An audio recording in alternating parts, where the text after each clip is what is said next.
YSRTP అధ్యక్షురాలు షర్మిల కాంగ్రెస్ పార్టీలో చేరారు. జనవరి 3న ఢిల్లీకి వెళ్లిన ఆమె రాహుల్ గాంధీ సమక్షంలో కాంగ్రెస్ జెండా కప్పుకున్నారు. తన పార్టీని కాంగ్రెస్లో విలీనం చేస్తున్నట్లు ప్రకటించారు.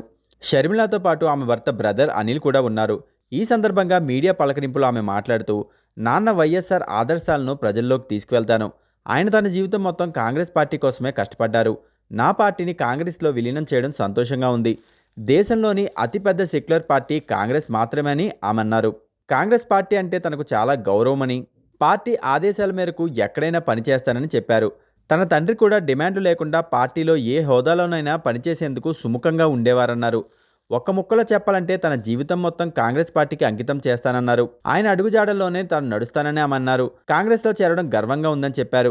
సెక్యులర్ పార్టీ అయిన కాంగ్రెస్ కేంద్రంలో అధికారంలో లేనందువల్లే మణిపూర్లో అల్లర్లు జరిగాయని ఆమె తొలి విమర్శలు ప్రారంభించారు. మణిపూర్లో 2000 చర్చిలను ధ్వంసం చేయడం తనను తీవ్రంగా కలిచివేసిందని షర్మిల పేర్కొన్నారు. రాహుల్ను ప్రధానిగా చూడడమే లక్ష్యమని చెప్పారు.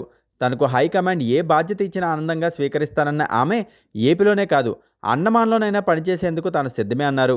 ఈ విలీనంతో హైకమాండ్ ఏపీ ఇన్ఛార్జ్ బాధ్యతను ఆమెకు అప్పగిస్తారని తెలుస్తుంది.